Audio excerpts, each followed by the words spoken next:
Hi everybody, happy LGBT plus History Month. Thank you so much for being with us for our LGBT History Month and National HIV Testing Week edition of TECHNICOLOR. I'm Massimo, HIV Prevention and Testing Coordinator at Positivist, and tonight I'm here with our fabulous guests, Kotak, Peter Bampton, and Greg Leonard.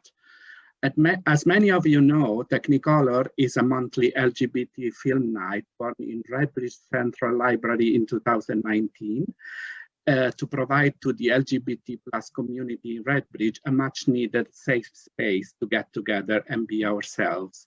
When COVID-19 struck in March 2020, we decided to transition the film night online, proposing it every second Monday of the month as a live event on Positivist's Facebook page. So if you are watching this live on Facebook, thanks for tuning in, and please remember to fill in our evaluation online, clicking on the link in the comments, and let us know of any film or subject of discussion that you would like us to cover. And if you're watching this on YouTube, please like and subscribe to our channel. But let me tell you a little bit more about Positivist. Positivist is London's largest community-based HIV charity. We provide support services to people living with HIV who either live or access HIV care in East London. These services include peer support, counseling, group activities, and welfare and benefits advice. We also provide free HIV and/or STI testing, free condoms, and sexual health advice to people across East London. Since COVID started, we moved all these services from face-to-face to online. So if you are interested in accessing them, please do get in touch in our website, www.positivist.org.uk. You can do it by email, writing to prevention@positivist.org.uk or starting a live chat on the website. Or you can call us on the phone. You can call the number 020-7791-2855 and then choosing option 3 for sexual health information and online supported self-testing for HIV and/or STIs. You can also order free condoms from us to be delivered anonymously to your house.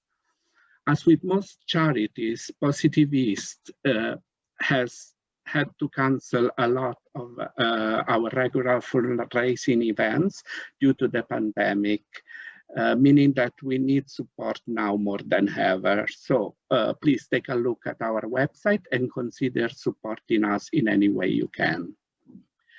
So tonight, the film that we are discussing is The Normal Heart, a 2014 American television drama film directed by Ryan Murphy and written by Larry Kramer, based on his 1985 play of the same title. It focuses on the rise of the HIV/AIDS crisis in New York City between 1981 and 1984. And we are here with us to discuss it. We have Kotak, a playwright, filmmaker, and curator. He set up Stasia.org to work with marginalized and dehumanized communities to amplify individual voices and illuminate new understandings of complex narratives through the creative arts.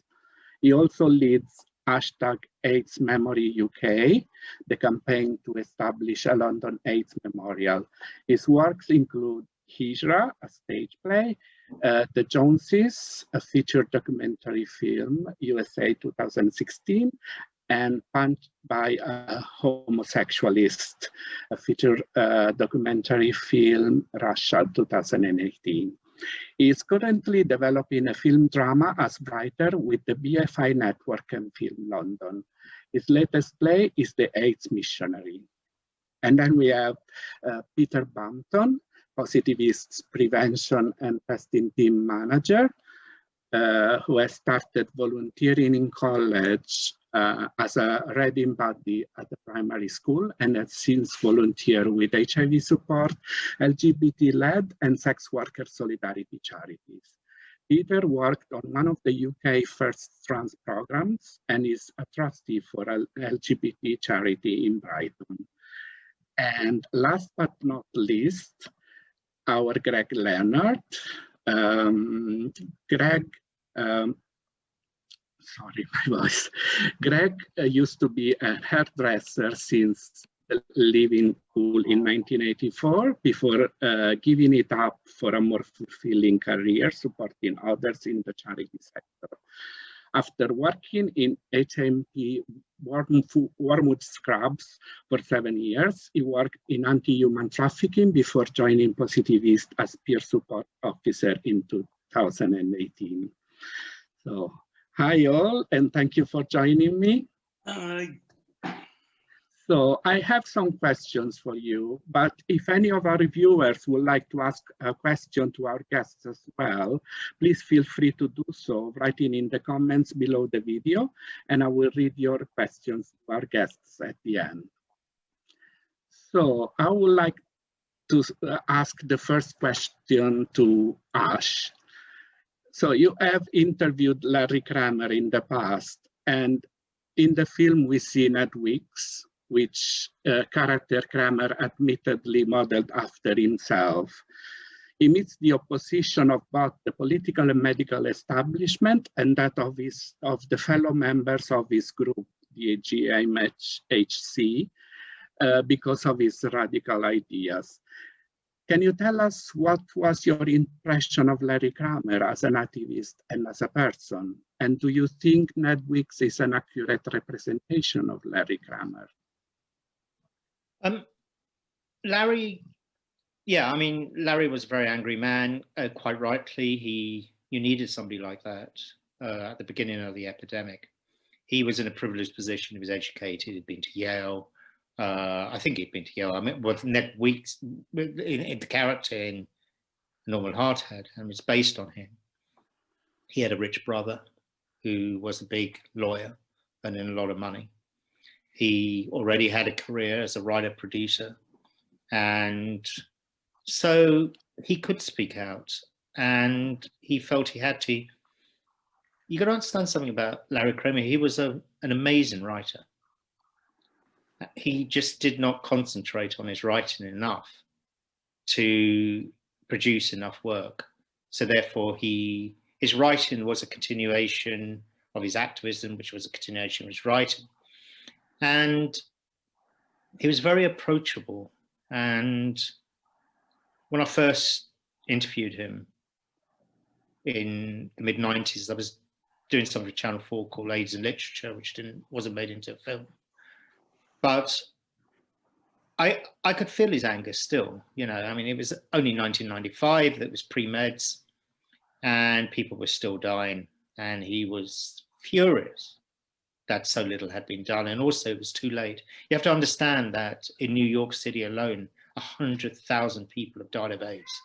It's a very different scale than the United Kingdom. We had quite a small epidemic here compared to some other countries like France as well. But he kind of was forced to write A Normal Heart after being thrown out of the organization he founded, because he had to tell stories. Everything about Larry Kramer's activism was about narrative. And it was also about the dehumanization of the individual.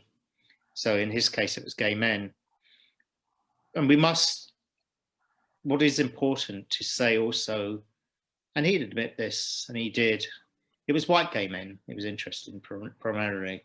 He wasn't interested in race. It was such a huge subject. It's a much bigger subject, perhaps in the United States than here.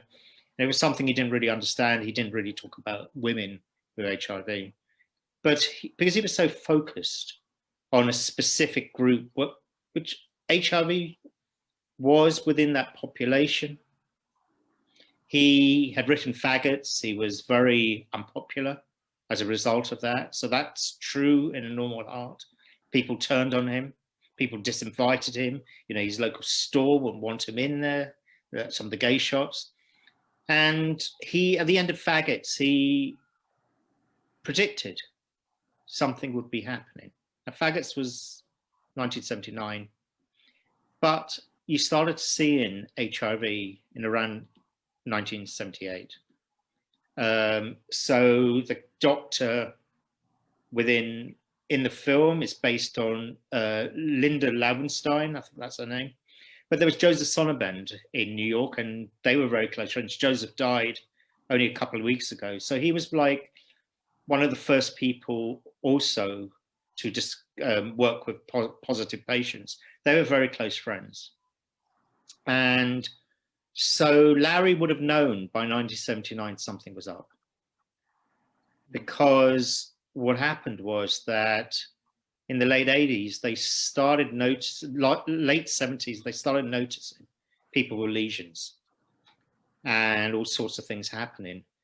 And when Joseph had a patient with KS and he checked on this, the patient went to the hospital, he checked with other physicians, and there were a number of cases. And this was worrying, and nobody knew what was happening. So I know that he knew something was up.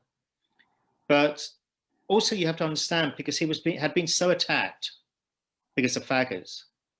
In some ways, I mean, he had a public voice. But in some ways, he was in a good position to actually say, look, something is happening. And, you know, also, he had a big ego, so, and he was a loudmouth, but he was right. And then there was a movement to stop having sex whatsoever. And then Richard Berkowitz, Michael Callan, Joseph Sonnabend, they came out with that document in 1983, which was about having safer sex. And it was something that everyone could live with.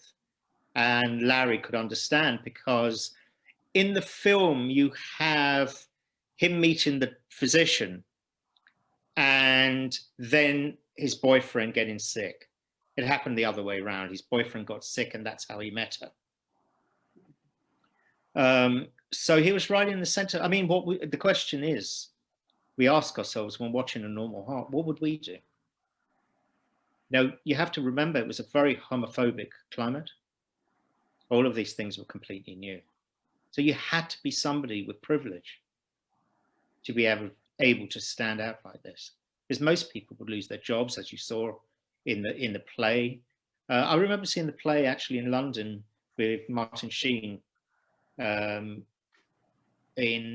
1986, I think. And it was with a big group. I think it was with the other 30s group, of the London Gay Teenage Group. And we all stood up spontaneously. And it was like the first time I'd been in a public space, standing up, fighting for something we believed in, because we were seeing by then, you know, we had known people who had died. We were seeing people who were very sick amongst our friends. We were seeing people who were teenagers, who were part of the groups we went to for support, who were dying. And so having seen that, because we were learning a lot around HIV from the United States. And it's a sin when Colin brings back, I think that's his name, brings back all the magazines. That's very true. And so, I mean, I was already in LA in 1983. I was very young and I was spending time out there. And then I went to film school. And then from 1987, I was backwards and forwards from New York. It's like my second home really now. I mean, because of everyone, and you got to know everyone in New York if you were working in these areas, and you wanted to, because you wanted to meet your elders. So I hung out with Edmund White, Tony Kushner, got to know Larry, got to know lots of other people who were important voices. And so, because we wanted to have as much knowledge as possible. You know, this guy who ran the Heal Trust in New York, who used to build gardens on the side of skyscrapers. coming down, and he had done so much research. So he would, before there was medication, you know, be talking about vitamins and all sorts of things to build your immune system up. But whether it worked or not, that wasn't the point. The point was it gave people hope. And that's what was so needed in those days, because there was very little. And Larry understood that. Larry understood that from Joseph Sonnabend, because Joseph Sonnabend said that in any plague, some people always survive. And the question was, who was going to survive? And so, I mean, if you didn't have Larry Kramer at that time, if you didn't have this joining up of people, like the doctor was an oncologist and she worked in hematology, if that's the right word. Joseph Sonnabend was a trained scientist and he was an academic, so he could bring in lots of different ideas. It was like the whole argument about AZT, you know, would it work, would it not? And it was conjecture, because the original trial, which is very important to understand, is it was a very small trial. And what happened was that in the trial, 19 people on the placebo died, and then one person on AZT died. Now, this is funded by the drug company. So everyone goes, wow, this is great. This is brilliant, a physician, of course. But the scientist would say, this is impossible. You couldn't have such a wonder drug. So then they looked at the trial. And what did they find? There was bad patient management, because those people on the placebo were not being given the medication to treat the opportunist infections. And therefore, it was kind of a scandal. That's why Larry would get so angry, because of this sort of terrible, terrible behavior. And that was a turning point, Joseph Sonnabend said, of when you had the rational went out of HIV/AIDS. And of course, in Concord, when that was reported in 1993, it proved that actually AZT was not the wonder drug that everyone spoke about, and also worse, that AZT was the drug that actually probably killed people too from poisoning. So you needed people who were there. Larry was very good at getting everyone together. He was very good at listening to counter arguments. And if they made sense, he would buy in them. So he said of Joseph Sonnabend, in every plague, you always have one person who will stand out above the rest. And this is the man who has done it. So you could see that he was himself very smart to understand who to bring in to make change happen and save lives, because that's what they wanted to do. They were very concerned about saving lives. True. Yeah, what I noticed as well was that from the film at least, yeah, Larry Kramer was a very loud and very difficult to manage person from all sides, but there was also like a kind of endearing side of himself, the part that was more compassionate towards others. He had a massive heart. That's why he was such a brilliant writer. And the thing is, the idea of managing somebody like Larry Kramer, you can't manage a person like that who's an activist. I mean, how many, most activists you can't really manage. And another thing is also, he's a writer, he's an artist, he's a creative. So therefore, he is going to write about things which people aren't going to be very happy about. And especially, you know, even to this, you know, to now, you know, you dare be critical of the gay community. Oh my God, you're going to, you know, anyway, New York, in London, you're going to get everyone screaming at you. You know, you just talk to the conversations about chemsex and the negative sides of chemsex and people dying and all sorts of things that Patrick Strudwick wrote about and the attacks upon him. I mean, it's crazy because this is happening. So it's like, it comes from shame culture, and Larry talked a lot about shame culture. I mean, Larry was in therapy and analysis. I mean, he was so Jewish, it was unbelievable. And he was like, you know, totally there for ages. That's true in the film, you know. He was just like, he was a junkie in psychoanalysis. And so he became quite self-aware as a result of that. And he also understood that, you know, you have to be critical and self-reflective within your own communities. And he was in a strong Jewish New York community, but also don't forget, it was the 1980s, you know. Larry called it the gay plague, and no, sorry, the gay Holocaust, but he could as a Jewish gay man. But, you know, it's not that long ago from the Holocaust. It was only 35 years. And Yeah. so it was a continuation of that. History builds on history, and must remember that. Yeah, that's true. And do you think that the film is also able to represent activism, the HIV activism in America at that time? Yeah, I mean, you see, this is another very interesting conversation, because there was a lot of activism pre-ACT UP.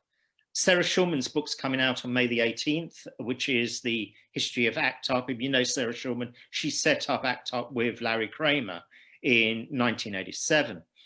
And it's going to be a really interesting book. I've been in touch with Sarah, and I hope we can invite her over when we launch the London AIDS Memorial, because she's really, really brilliant and really, really important. But, you know, people were critical of Larry, and there was a lot of reasons to be critical. You know, he pissed people off. He got them angry. He drove people away. He couldn't control his temper. He was like a big kid sometimes, but he was there at the right time. Mm-hmm. You also mentioned It's a Sin, the new drama series we saw on Channel 4, directed by Russell T. Davies. And it written by him. It's directed by Peter Hall. Oh, it was written, yeah, sorry, my bad. And it looks like from the series, it looks like at the beginning, HIV/AIDS was perceived as a big problem in the USA, but in the UK, it looked like something distant, not really happening here. Do you think that was the case? Yeah, it really hit by 1981. HIV in New York was a big issue. I mean, in the movie, it talks about by 1983, you know, there'd been so many deaths there. There hadn't been so many here. The first death actually in the UK was an unknown man at the Royal Brompton Hospital on, I think it was the 16th of December, 1981, which is 40 years this year. It's the 40th year of AIDS this year, as you know, when the CDC in the United States actually talked about some sort of condition. The second guy to die in the UK was a 15-year-old Caribbean boy who had been abused by his father. And the third person to die was Terence Higgins. So it was when Terence Higgins died, because he was very much part of the gay scene, that his friends got together and partner, and they created what was happening in the United States. But I think we were kind of following the United States, what was going on there. So if we're going to talk about British activism, I mean, it's very important. It's a very important film program to make. It's soap opera, like a soap opera. It's very watchable. It's emotive. It's moving. But when you look at the Normal Heart, I mean, you can't compare them. They're very different. But it really talks about a time in history that happened in the United States. It's a very seminal, important piece of work. I know the National Theatre are doing a new production of Normal Heart later this year. Oh, great. That's good news. And I have a question for Peter now. Peter, the prevention tools that we have at our disposal now are far more advanced than what we had 30 years ago. And in this particular moment in history, they also had to adapt to a new pandemic that was COVID-19. What do positivist prevention and testing services look like at the moment? I think when Ash was talking about the way that the community responded to the epidemic, and I think the word that I was thinking of is mobilization, that you come together, that you pull your resources. It's really important that as many people have the resources at their disposal so they can make an informed decision. And I was also thinking about that, making sure that that education is available in different settings as well. So when we talk about prevention, I think we've got to really think about those people that might not have the same access to that information. They might not feel comfortable in certain services, or receiving information in the same way as other members of the community. So I think the first thing is making sure that, yeah, everyone has access to all of those prevention options. So when we talk about like condoms and lube, that particularly whilst we're in lockdown, that people know things like postal condom and lube schemes, that they know where they could purchase them for cheaper, that finding the right fit and feel. And in a way, like, now's a really good time to start experimenting and thinking about the sex that you want to be having. So I think like perhaps they were doing like a really good piece of work called COVID-19 and Sex. And it talks about sex toys, it talks about understanding your body. And I think now is actually a really good opportunity for people to reset on that. And how does something like condoms and lube maybe play into that? I think also as well, when we think about something like PrEP, so if anyone is not sure what PrEP is, it's HIV medication that's taken by someone who's HIV negative before and after sex. Technically, it's available on the NHS, but that doesn't necessarily, when we hear that, we think, oh yeah, everyone can get PrEP. Everyone's aware of what PrEP is. But I think what we've found is that that sometimes PrEP hasn't spoken to some of the communities that would benefit from it most. So like Terence Higgins Trust did a campaign, I think it's in October, called PrEP Protects. And as part of their research is they found that people who were on the impact trial, I think it was about 96% were white men who have sex with men. And that's really concerning if we compare it to the number of people who are living with HIV outside of that community, and also those who are being newly diagnosed with HIV as well. I think that there's some real missed opportunities to get the message about PrEP out there, and that is not to sort of discredit that work that's already been done. But I think, as Ash is saying, is that we always need to recognise where we can do better, where we can do more, where we can educate one another. And for people to, obviously, like the main thing is that we've just come out of National HIV Testing Week, and I think that it's been the most number of self-test kits, self-sampling kits that have been ordered during a National HIV Testing Week. And that in a way is the starting point, is that people know what their status is, to then make that informed decision of, do I need treatment to prevent it, or do I need condoms and lube to prevent transmission, or is it my medication that's going to be there to prevent that transmission taking place? I think on that as well, the U equals U message, I think it's been absolutely fantastic, but also as well, some people still don't understand what U equals U is, and that trust in that. I think that there's a lot of fear and stigma that came from the AIDS epidemic that was very much about abstinence, and then the next solution was, it's condoms and lube. You must wear a condom in order for that prevention, that transmission not to take place. That when you tell someone that medication is just as effective at doing that, people are kind of like, but how do I trust in that individual that they've got enough medication, or that I've got enough medication in my system?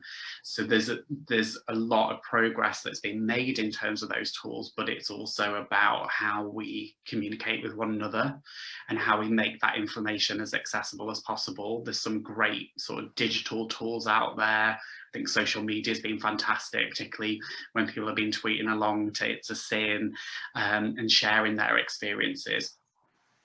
But with that as well, we need to just make sure that we've got coverage in so many different spaces that people might feel comfortable. So for example, if it was your pastor who was telling you about HIV prevention, if it was your pharmacist has the posters, it has the test kits available, that's a really great way of integrating sexual health messages in different spaces, because we still have that taboo around sexual health. We still have that stigma that prevents us talking openly about sex and sexual health and relationships and intimacy.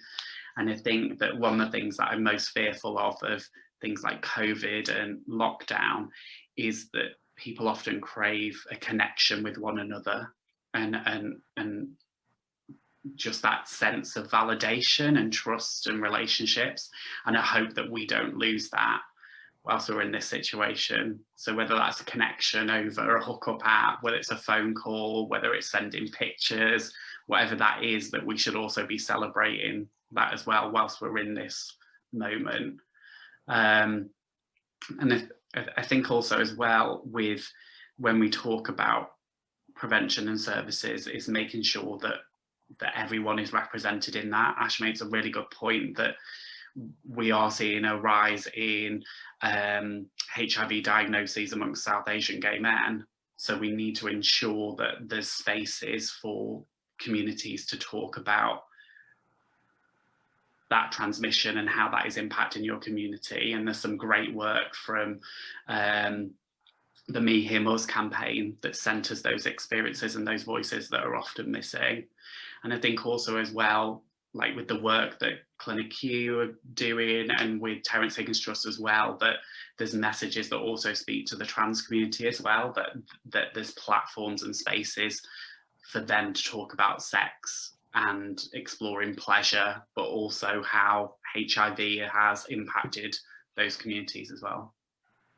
Mm-hmm. Yeah, that's great job, great work. And Greg, I also...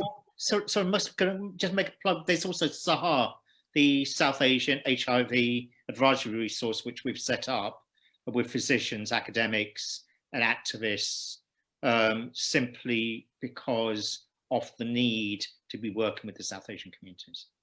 Definitely. Yeah, that's great as well. Yeah, and Greg, so I wanted to ask you, HIV care has progressed enormously since the 80s, and even if there is still no cure for HIV, the treatment is so effective that not only allows people living with HIV to have longer, healthy lives, but it also makes sure that people living with HIV are not able to pass on the virus through unprotected sex, as long as they are taking their medication regularly. And that's what Peter called U equals U, undetectable equals untransmissible. So how did positivist services for people living with HIV adapt to this evolving situation? And how did they evolve further with the COVID-19 emergency? Thanks for the question, Massimo. Good evening, it's great to be here.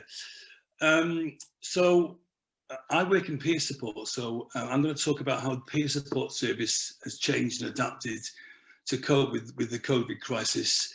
But before I do that, I'd like to just start a little bit by talking about what peer support is.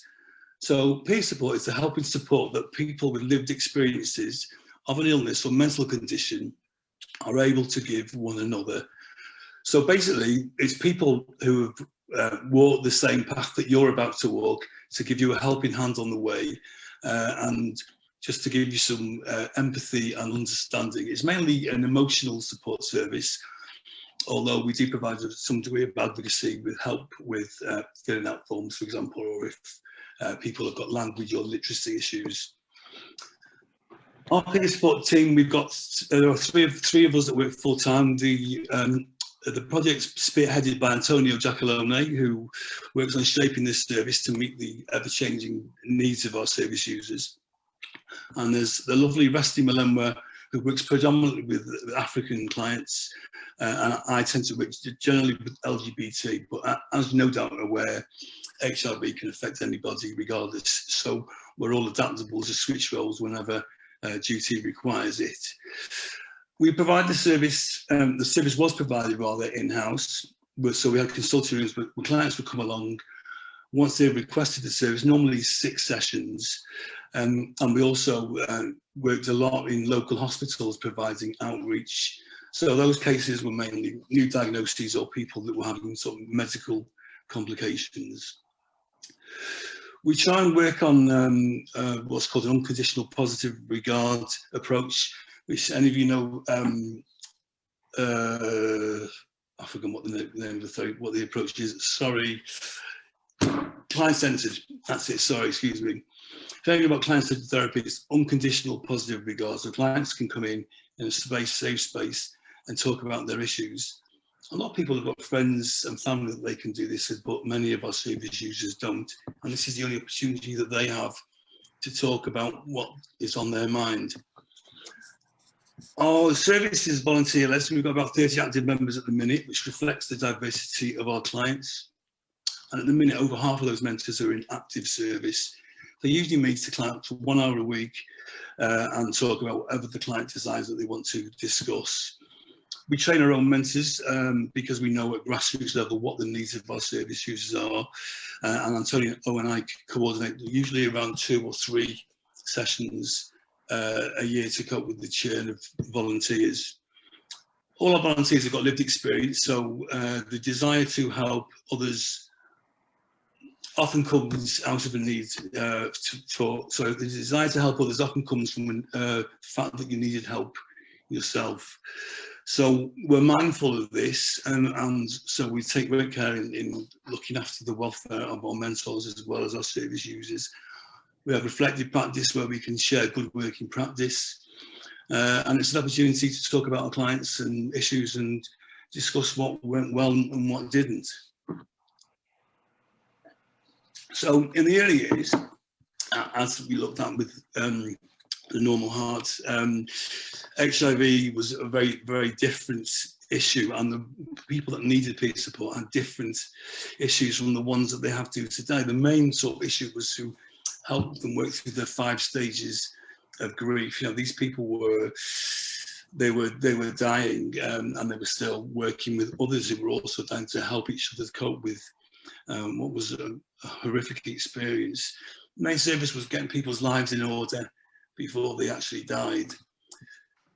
I think Ash touched on this. One of the main differences between COVID and HIV, I mean, COVID, for a start, is not necessarily a terminal disease. So I think it's 10% of people that acquire the disease die from it. I could be wrong on that, so don't quote me. But with HIV, a positive diagnosis almost certainly meant that you would eventually die. The average life expectancy without treatment is between 8 and 10 years. But the needs of our clients sort of changed after 1996 when the advent of treatment came along. It wasn't a death sentence anymore. But having HIV meant a life of secrecy and isolation. And a lot of mental health issues and physical issues prevailed. Some people blew their life savings on war cruises and then had to cope with picking up the pieces when they realised they weren't going to die. When I started at Positive East, I thought there's treatments around, people don't die of it anymore, U equals U, life expectancy is the same, so what's the issue, what support do these people need? And working at Positive East was a real sort of massive learning curve for me, because there's a whole invisible army of HIV veterans out there who've survived. They're still here, they're still alive, but they've been exposed to severe illness, you know, in the early years. The mental health issues are still very prevalent, and it's our job to keep these men and women with us, come with us, and recognise them as valued human beings, no matter what their background. So peer support today then. So, sorry, I'm just going to skip that bit, I've already covered that.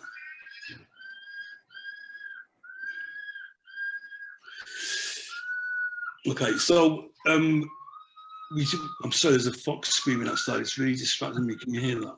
I'm sorry if you can hear it, I do apologise. So many people were brought back from the brink of death, and their bodies and minds still suffer the consequence of severe trauma of getting HIV before treatment. And many of our clients are living with long-term comorbidities such as neuropathy, which is like a pain and numbness of the body, cardiovascular disease, organ failure, liver and kidneys, cancer, type 2 diabetes, osteoporosis. There's a whole list of illnesses that people, you know, with HIV can suffer from still. And of course, mental health, we get depression, dementia, alcohol and substance abuse, and a lot of these clinical issues are only actually coming to light as these people that survived so long ago are thankfully reaching old age. So, who needs peer support then? So, as a gay man, Ash talked about gay communities being critical of each other, and I totally get that and totally understand that we're not perfect. But I see a lot of love coming from the gay community in my work. All our volunteers are, all our mentors are volunteers. And out of all the different communities that we represent in peer support, LGBT tend to come forward the most. I think a lot of that is to do with the fact that we dealt with stigma when we were coming out as youngsters. And that sort of toughens you up a little bit, and we find it much easier to talk about sexuality. I thought I was going to be like John Inman or Kenneth Williams. These were the only role models that we had, and it was a very difficult time for me just coming to terms with my sexuality. So when you've got that linked with HIV as well, it becomes very difficult. I do wonder what the face of LGBT would look like had it not been for AIDS. I think one good thing that came out of HIV was that it got people talking about sex. It got people talking about gay people, and people knowing we're here, we're queer, get used to it, you know.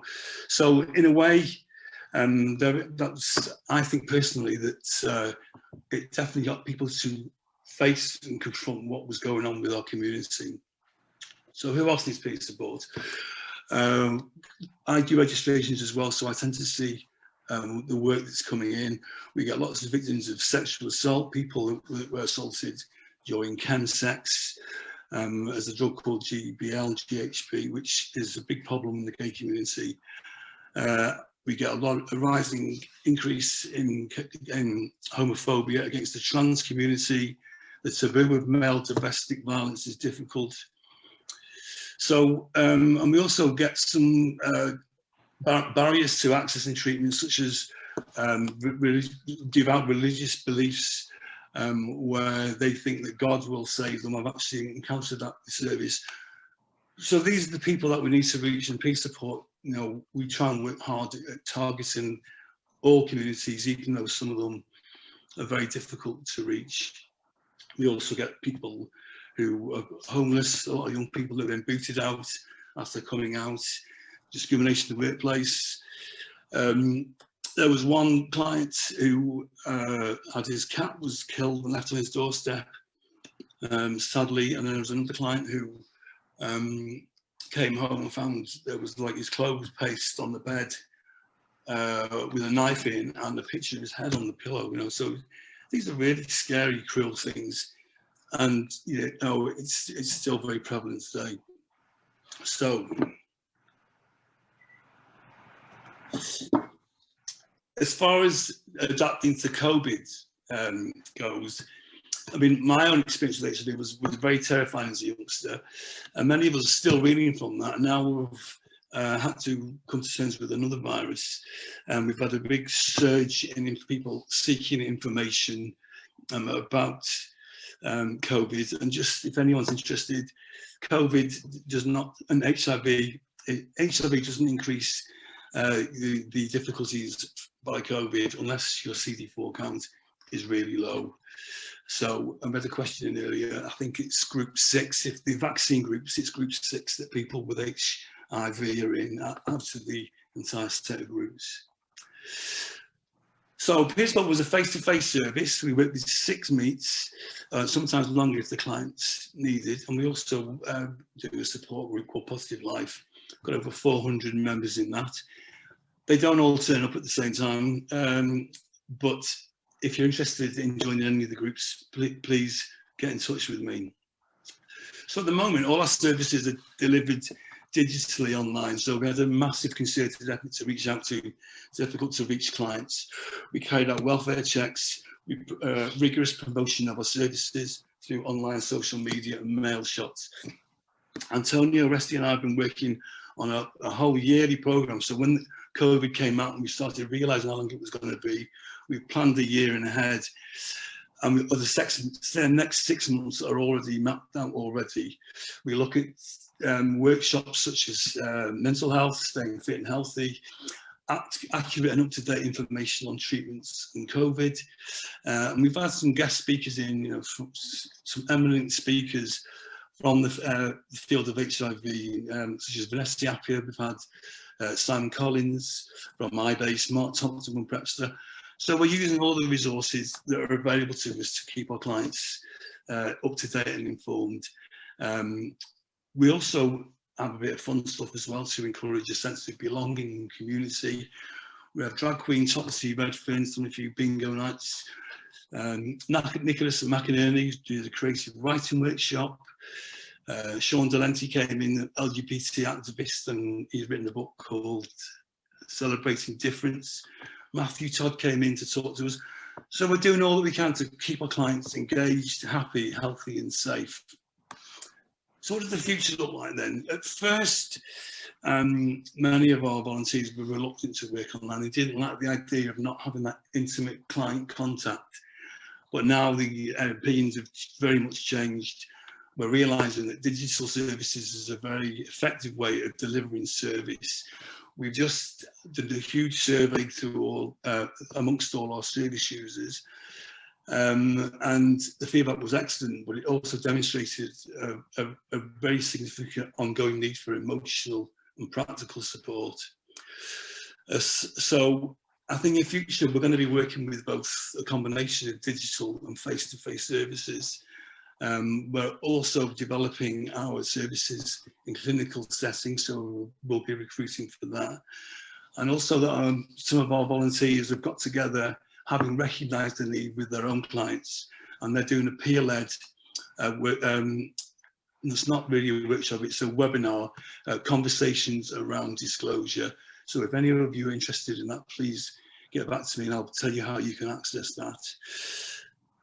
And also, the last thing I put is working from home. Hopefully, I didn't like it at first, but I'm kind of getting used to it now. So we also bear in mind that our volunteers also need support. So we have reflective practice where we talk about our issues, and we also, any of our volunteers can access any of our services, which includes counselling. And that's it from me. I'm very proud of the work that we do at Positive East, and I've loved and worked with so many of you, and I'm looking forward to working with any of you in the future. If you've got any questions, please feel free to ask. That's all. Yeah, Greg, you really do a great work, and you and the team of peer support, and we see every day all the people that is supported by you and all the great comments that they send in. So great job. Thank you. So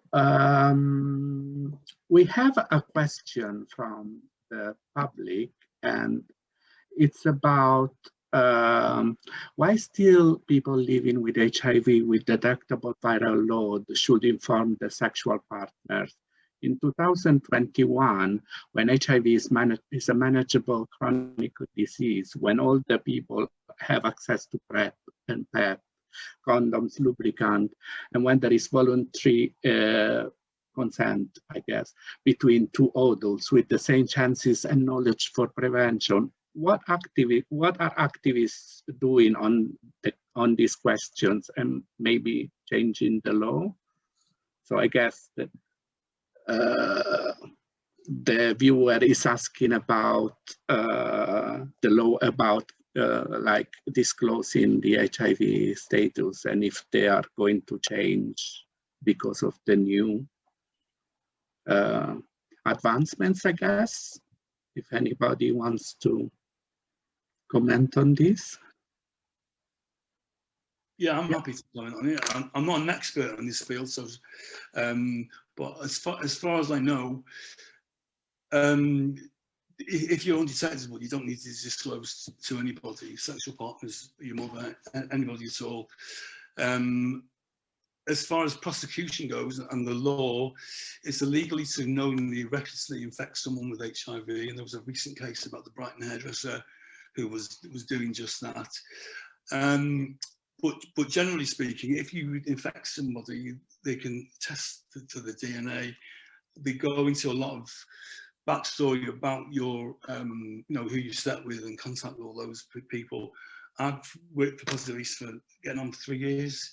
I've not seen any cases where people have had disclosure issues. I would say the best thing is to do what you feel is right for you. You don't need to say to somebody, oh, listen, before I have sex, I'm positive. You can say, I normally bear back to you, or you can sort of find out about things. Legally, the law states that if you, I've mentioned that already, sorry, I'm getting confused. I don't want to speak anymore because I'm not sure whether the information that I have is absolutely accurate, and I don't want to misinform people. But I know Antonio, my manager, is red hot with these issues, and if anyone's got any specific issues around that, they can contact him. Yes, sure. So our viewers can contact us anytime for any questions they have. So I think this is all from us. Let me just remind you that if you need an HIV or STI test, free condoms or sexual health advice, if you're living with HIV and would like to access our peer support, advice and counseling services, or if you simply would like to support us with a donation, please visit our website, www.positiveeast.org.uk. And please, can I just say something?